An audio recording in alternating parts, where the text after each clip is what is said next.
Recently ED ने, enforcement directorate ने मनीष सिसोदिया के ऊपर चार्जेस को फ्रेम कर दिया है और उन्होंने इस चीज को साबित कर दिया है विथ चार्ज शीट कि मनीष सिसोदिया ने अपने कार्यकाल के दौरान, टेन्योर के दौरान रिश्वत ली थी।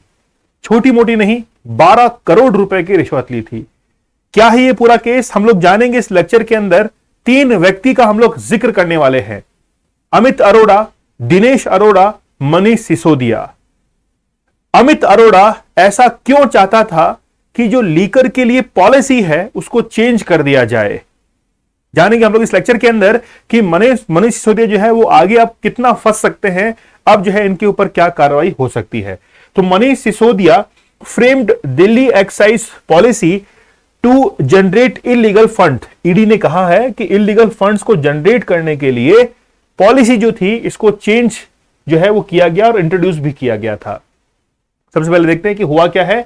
The enforcement directorate also said that Manish Sisodia received bribes, मतलब रिश्वत जो है वो उन्होंने ली from an accused in the Delhi excise policy case in its latest charge sheet. तो यानी कि जो एक्यूज है बेसिकली उससे रिश्वत ली। इस चीज को ईडी ने जो है वो आइडेंटिफाई किया, इसको सर्च किया और एक चार्ज शीट जो है वो भी दाखिल कर दी है।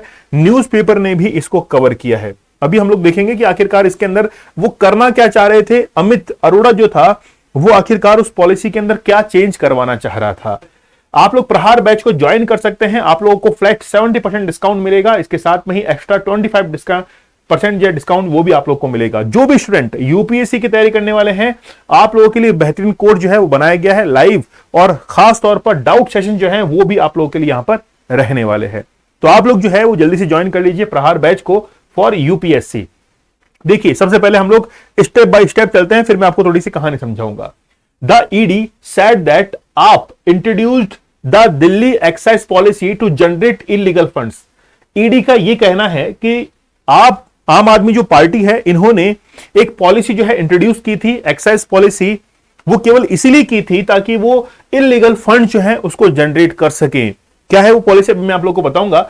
Enforcement directorate made this claim in this latest chargesheet in the money laundering case. मतलब अब जो चार्जशीट दाखिल की गई है वो मनी लॉन्ड्रिंग केस के तहत दाखिल की गई है। AAP leader Manish Sisodia was arrested by ED on 9 March from Tihar jail. 9 March को ही मनीष सिसोदिया को तिहाड़ जेल से अरेस्ट कर लिया गया था। ठीक है, अब देखिए इसके अंदर जो है वो किरदार मैं आप लोगों को समझा देता हूं कि किरदार कौन कौन है। बेसिकली सबसे पहला जो किरदार है वो है अमित अरोड़ा का। सबसे पहला जो किरदार है वो किसका है, अमित अरोड़ा का है। ये कौन है, ये अमित है। ठीक है, अमित जो है वो संपर्क करता है किसके साथ में, दिनेश के साथ में संपर्क करता है। ये कौन है, दिनेश है, दिनेश अरोड़ा है। फिर यहां पर जो है वो हमारे साहब है जो कि अभी दिल्ली के अंदर बंद है। ये कौन है, मनीष सिसोदिया है। ठीक है, अब ये जो दिनेश है वो बेसिकली क्या है, मीडिएटर है, जो कि मनीष सिसोदिया के लिए रिश्वत वगैरह लेने का काम कर रहा है। अमित जो है वो एक बिजनेसमैन है।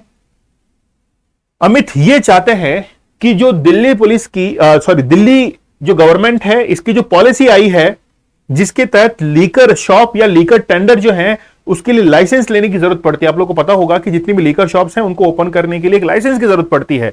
अमित ये चाहता है कि उस पॉलिसी के अंदर जो है वो चेंजेस किए जाएं और लाइसेंस लेने की जो फ्लेक्सिबिलिटी है वो और थोड़ी सी बढ़ा दी जाए। ये चाहते हैं। वो कांटेक्ट करते हैं दिनेश के साथ में, दिनेश अरोड़ा के साथ में, और फिर दिनेश अरोड़ा ये कहते हैं कि काम तो हो जाएगा लेकिन इसके लिए पैसा लगेगा। 2.5 करोड़ करते हुए गोवा के अंदर ये डील हो रही है। यहां पर एक महेंद्र चौधरी जो है वो भी इसके अंदर इंक्लूड थे। तो ये पूरी डील जो है वो गोवा के अंदर होती है और ये डिसाइड होता है कि टोटल 12 करोड़ रुपए की रकम जो है मनीष सिसोदिया के पास में पहुंचेगी। और इस चीज को ईडी ने आइडेंटिफाई किया है कि वाकई में ब्राइब जो है वो किसने ली है, मनीष सिसोदिया ने ली है। आई थिंक आप लोग जो है थोड़ा सा इस केस के बारे में समझ चुके होंगे। 9 मार्च को तिहाड़ जेल से अरेस्ट किया गया था और अब जो है अभी भी जेल के अंदर है। अब जो है ईडी ने इनके ऊपर चार्जेस जो है वो फाइल कर दिए हैं। अब देखिए जो स्क्रैप्ड दिल्ली एक्साइज पॉलिसी है 2021-22 की was brought in by the आप लीडरशिप, मतलब आम आदमी पार्टी जो है उन्होंने इस पॉलिसी को जो है इंट्रोड्यूस किया था। स्पेसिफाई फॉर्मर एक्साइज मिनिस्टर, उस समय मनीष सिसोदिया जो थे वो एक्साइज मिनिस्टर थे। और उसके बाद में दिल्ली के उप मुख्यमंत्री बने थे। To continuously generate and channel illegal funds, मतलब अगर लाइसेंस दिए जाएंगे तो उसके लिए फंड जनरेट करने के लिए इलीगल फंड जनरेट करने के लिए इस पॉलिसी को इंट्रोड्यूस किया गया। ये कहना किसका है? ईडी का ये कहना है। ठीक है, the ED said in latest chargesheet in this money laundering case. ठीक है, ये ऑलरेडी हम लोगों ने डिस्कस किया है। अब देखिए, अब बेसिकली बात यह है कि जो prevention of money laundering act है, इसके तहत मामला जो है वो दर्ज किया गया है, मामला फ्रेम किया गया है, पूरा का पूरा चार्जेस कि मनीष सिसोदिया ने जो है वो क्या ली है? ब्राइब, मतलब रिश्वत जो है वो अमित अरोड़ा से ली थी।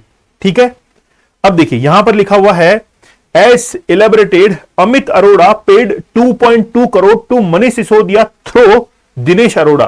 तो ये दिनेश अरोड़ा जो है वो तो मीडिएटर था और अमित अरोड़ा जो है वो मनीष सिसोदिया तक 2.5 करोड़ रुपए, ये केवल एक इंस्टॉलमेंट थी, ऐसे 12 करोड़ तक पैसे जो है वो पहुंचने थे। फिर in the favour of excise policy 2021 यानी कि 22 जो पॉलिसी इंट्रोड्यूस की थी उसके अंदर चेंजेस करने के लिए the enforcement directorate said in its prosecution complaint file early this month. तो जो पॉलिसी बनाई गई थी उसको अमित अरोड़ा जो है वो क्या करवाना चाहता था? थोड़ा फ्लेक्सिबल जो है करवाना चाहता था ताकि लाइसेंस इजीली जो है वो मिल जाए। इसी के लिए उसने रिश्वत जो है वो दी है। तो आप लोगों को पता है कि लीकर शॉप के लिए जो लाइसेंस दिए जाते हैं वो लाखों के अंदर जो है या करोड़ों के अंदर भी कई बार जो है उनकी जो है सेल होती है। जैसे मान लीजिए कि लाइसेंस आपने लिया है तो आप क्या करेंगे? उसको रेंट पर किसी और को दे देंगे और वो कीमत जो है वो लाखों में करोड़ों तक जो है वो पहुंच जाती है। तो 12 करोड़ की रकम जो है वो बहुत छोटी है। तो अब मनीष सिसोदिया जो है उनके ऊपर चार्जेस फ्रेम हो चुके हैं। अब देखिए, केवल मनीष सिसोदिया नहीं, इनके साथ में 11 और लोग हैं, मतलब टोटल 12 लोग हैं जिनके ऊपर ये चार्जेस फ्रेम किए गए हैं। और 4 मई तक लगभग 191 जो रिसर्च थे, सर्चेस जो थे वो इसके अंदर किए गए थे और उसके बाद में चार्जशीट जो है वो फाइल की गई है। ठीक है, अब it is alleged by the ED and the CBI that Delhi government excise policy for 2021 and 22 to grant license for liquor traders, यानी कि जो लाइसेंस देने के लिए ट्रेडर्स को लाइसेंस देने के लिए और उसके पॉलिसीज के अंदर उसके नियमों में थोड़ा फ्लेक्सिबिलिटी क्रिएट करने के लिए ही ये सब मामला जो है वो चल रहा था। ठीक है, फिर आप लोग देखिए इसके अंदर लिखा हुआ है कि the policy was subsequently scrapped and the Delhi lieutenant governor recommended as CBI probe, यानी कि जो एलजी हैं दिल्ली गवर्नमेंट के, उन्होंने जो है सीबीआई से जांच कराने के लिए बारे में भी इसके कहा और इसके बाद में ईडी जो है वो अब मनीष सिसोदिया पर चार्जेस फाइल कर चुकी है। ठीक है, तो अब देखते हैं कि आगे क्या होता है। मामले की सुनवाई जो है वो जल्द होने वाली है। ठीक है, आप लोग जो है वो प्रहार बैच को ज्वाइन कर सकते हैं, कोड यूज करना है प्रहार, आप लोग को 70% और एक्स्ट्रा 25% डिस्काउंट जो है वो अवेलेबल हो जाएगा। आप लोगों के लिए डाउट सेशन और राइटिंग के सेशन जो है वो इसमें रखे गए हैं। तो यू मस्ट ज्वाइन प्रहार batch for best prepare for UPSC. ठीक है, तो चलिए मिलते हैं नेक्स्ट सेशन में आप लोगों से। आप लोग जो है वो टेलीग्राम पर जुड़ जाइए, दीपक इंदिरा ऑफिशियल, यहां पर मुझे आप लोग ज्वाइन कर सकते हैं और चैनल को सब्सक्राइब करना मत भूलिए। मिलते हैं हम लोग नेक्स्ट लेक्चर में, तब तक के लिए धन्यवाद, थैंक यू, जय हिंद।